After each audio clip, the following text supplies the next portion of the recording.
Man, look at that view. So welcome to our backyard. We are talking about things you should not be wasting money on. Don't do it. And that we've wasted money on, and so we've learned the hard way. And so that's what we're gonna be talking about now. All right, let's do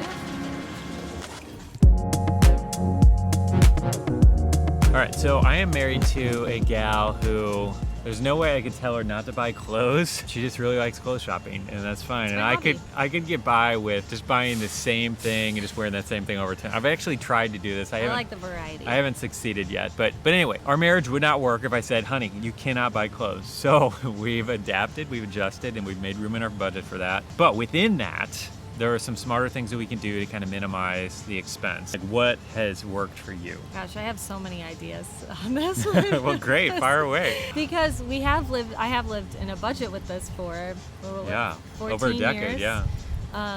And so there's been a lot of different stages of it, but almost any big store has sales, and you shouldn't really buy anything full price. Yeah. Like, I used to work at Anthropologie for a little while, and I think it was like a 5 or 6 week cycle from when it came in new and went to the sale rack. I had no idea. It was really short. I was shocked. They're just getting new inventory all the time, and they have to get rid of the old stuff. If you think about any big store like that, it's like, don't buy things unless just it's avoid on sale. buying them. Yeah, because there's so much that's on sale all the time. all the time. Yeah. One of the things that you're really good at, which I love about you, is returning things. I do. Because there are so many people who will buy things, and this isn't just clothes, this is like anything. They'll buy things, have tags on it, decide they're not going to use it, and never take the time to return it and get the money back. Yeah, and maybe there's something psychological here, but sometimes I just want the thrill of shopping. And then I get it home and I'm like, I actually don't want this. Yeah, you do this way too much. So, but I do sit on things for a while and then I'll end up returning them. So I don't buy anything that I can't return. Yeah. One of the things that I've done, and I tend to do this with more expensive things, like you can use eBay and you can find things that are used. For example, like when I used to work in corporate, I don't do this anymore, but when I used to work in corporate America and I needed nicer clothes, like I actually bought some really nice like dress shoes that were like $400 dress shoes that had just a little bit of wear to them for, I think it was like under $50 or something like that. So did you buy like a Brooks Brothers coat or something? Yeah, I bought like this $700 Brooks Brothers like overcoat thing. I think it was like less than $100, you know. And, you know, this is just like such a classic piece. It's just going to last. And point is that really nice stuff like that, people will be selling it on eBay, and it's a huge discount. And so that's definitely something to consider as well. According to the Wall Street Journal, the average student leaves college with $35,000 of student loan debt. I was considerably more than that, and I know a lot of people who are way, way beyond that. I had none. You had zero student loan debt. Good job for you. Yeah, so when Bob tells the story about me bringing all this debt into the marriage, I had zero student loan debt, FYI. All I had was a little bit of credit card debt and a car. If you have a ton of student loan debt, it's going to take you a while to pay it off. Like, there's no getting around that. But what you can do to save a lot of money is refinance it. By doing so, you can save, in many cases, like many, many thousands of dollars by doing it. There's one company who does this who I recommend called Credible, and they said that the average savings for any of their people who refinance through them is $18,000. Saving $18,000 just by using a couple hours of your time to go through this process. Like, that's basically like a free car just by doing this. It really is something to consider if you haven't done it. If you have student loans, like, and you don't know what the interest rate is, like, do yourself a favor and go through the process. There's just so much money to be saved here, like far more valuable than any of the things we're going to talk about. And something that you tell me all the time that was really helpful is when I look at a process like this and I'm like, oh man, it's going to take forever. It's going to, you know, you say, think about it's going to take like what? 3 hours of your time or something, and you're going to save yourself $18,000. Yes, it will be the best hourly rate you'll ever make. Joke. So yeah, hopefully that makes it easier. Yeah, it makes it easier for me anyway. Yeah, for sure. All right, next on the list is eating out, and this is something that we love to do. This is where our disposable income goes. In many cases, a lot of times people think of me just as a like super frugal person who won't spend any money, and I just don't believe that at all. I believe that we should spend our money on the things we actually enjoy and not on the things we don't care about. And that's the problem, that so many people waste money on things that they just don't care about. And so like shave those off so you can spend the money that you have, any disposable income, on the things you actually enjoy. So eating out is one of those things for us. And according to a Motley Fool survey, they said that 68% of the people agreed that they wasted money on eating out. And if eating out is a waste of money for you, then that's something you should be shaving down. When we first got married, you were the chef. Somehow I became the chef. I'm not sure how that happened.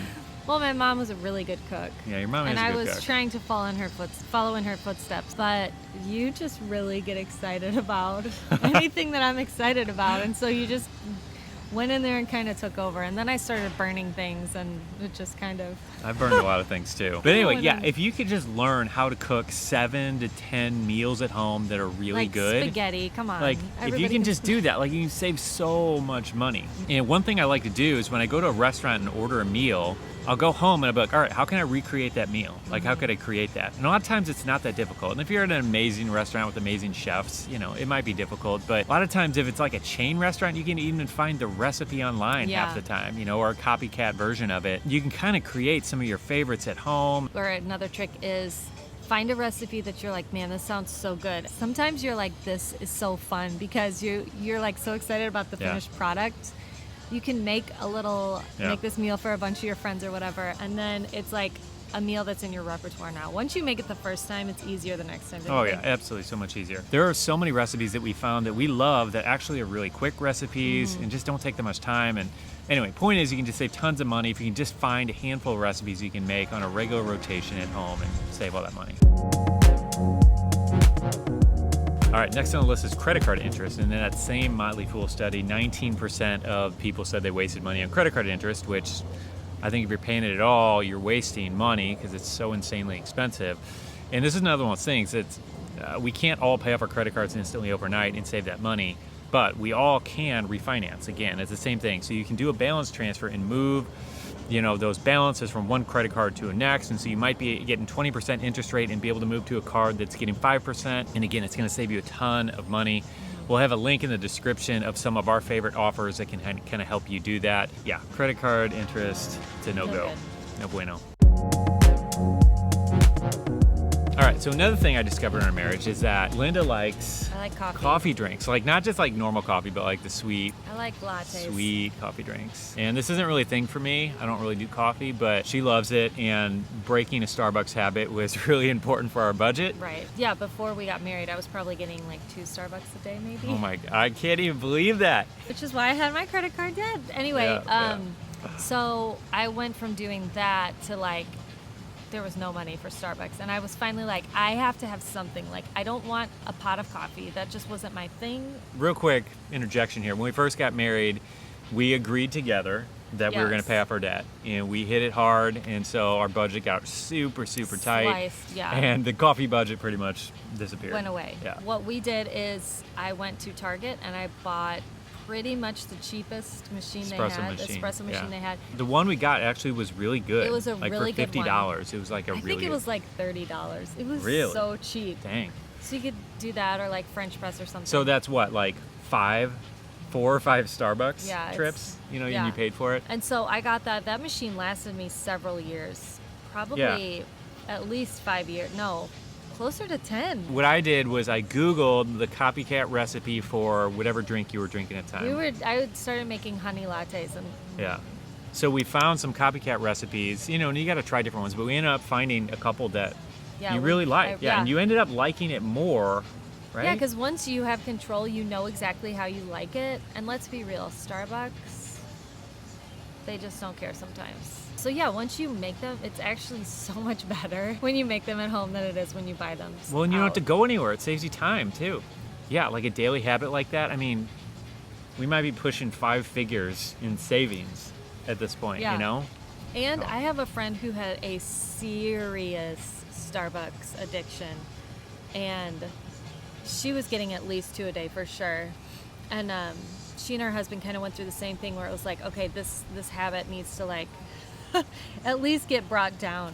And she looked up some copycat recipes, and she's making her white mocha from Starbucks at home, and she likes it better. She's tried other recipes that she likes more than like her favorite drink at Starbucks. So yeah, there's definitely ways to do that, even if you are like a hardcore Starbucks addict, I think. Yeah.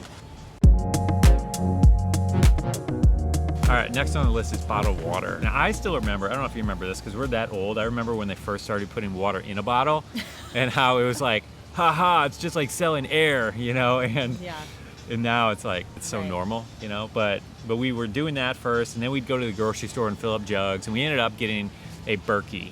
And this, expensive filter, but they last a long time. Like, they're super durable. They actually leave the good minerals in the water, so it's actually healthier for you, and they take out the bad ones.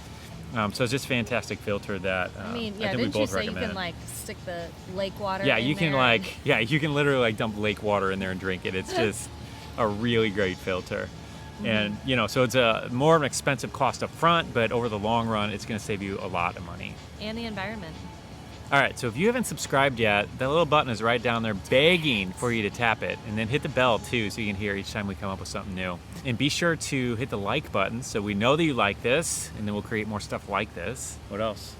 Leave us a comment and tell us your tips. Yeah, what are the things that you waste money on? Or that you stopped wasting money on. Even better. All right, so leave us a comment, let us know things that you stopped wasting money on. There you go. And yeah, and share your tips. We want to hear them. Take me back to